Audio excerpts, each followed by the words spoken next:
এটা হলো নিলেন কলা নাকি? হ্যাঁ, এই যে কাইটা ওষুধটা বুঝে দিলাম। মেয়েরা বিছনায় প্রস্রাব করে এবং বাতের ব্যথা, আঘাতের ব্যথা, এছাড়াও যেই সমস্ত ভাই বোনেরা গরুর মাংস, ইলিশ মাছ খাইতে পারেন না, এই গাছটাটি খাওয়ার পরে এক রাতের মধ্যে মুক্তি পাবেন ইনশাআল্লাহ। কেমন আছেন আপনি? ভালো আছি। আপনার নাম কি ভাই? উমর ফারুক, বাসা কোথায়? শরীয়তপুর ডামুরটা। শরীয়তপুরে ডামুড্ডা থানার আওতাধীন নাকি? জি, আপনি কিসের ব্যবসা করেন এটা? এটা কলার ভিতরে ওষুধ করে খাওয়াই দিই। কলার ভিতরে ঔষধ ভরে খাওয়াই দেন নাকি? জি, কি রোগের কাকা? এটা হলো কিসের জন্য বিক্রি করতেছেন? বাত অ্যালার্জি, মাজার ব্যথা। এই বাত অ্যালার্জি, মাজার ব্যথা নাকি? জি, আপনার এই কলার যে ভিতরে যে ওষুধ ভরে বিক্রি করেন এটার দাম কত? 10 টাকা নেই হাতিয়া। এই কত নেন? গাছটা 10 টাকা।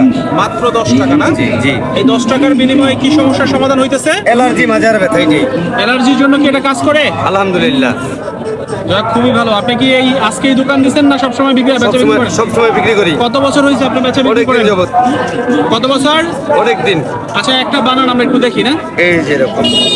এটা হলো নিলেন কলা নাকি? হ্যাঁ, এই যে কাইটা ওষুধটা বুঝে দিলাম। এই যে এইখান থেকে এক টুকরো ওষুধ দিলেন, দাঁড়ান একটু। আচ্ছা, তারপরে এইভাবে বিক্রি করি, নগদে খাওয়াই দিই। এইটা খাওয়াই দিলেই শেষ? আলহামদুলিল্লাহ। দারুণ ব্যাপার ছিল। এটা মাত্র 10 টাকায়। এটা যদি খাওয়ান তাহলে কি অ্যালার্জি ভালো হয়ে যাবে? বাত অ্যালার্জি, মাজার ব্যথা। এটাই দারুণ ব্যাপার ছিল। ভালো থাকবেন। আল্লাহ হাফেজ। আল্লাহ হাফেজ। কেউ যদি আপনার কাছে এই পণ্য নিতে চায় তাহলে যোগাযোগের কোনো মাধ্যম আছে? আছে। বলেন। 019234722626। আবার বলেন মোবাইল নাম্বারটা। 019234722626। কোথায় বসেন এভাবে প্রতিদিন? বিভিন্ন ওয়াজ মাহফিলে, বিভিন্ন জায়গায়। সব জায়গায় যান। কেউ যদি জি। স্পেশাল যোগাযোগ করতে চায় নাম্বার তো বলে দিলেন নাকি? জি, ভালো ওকে। থাকবেন।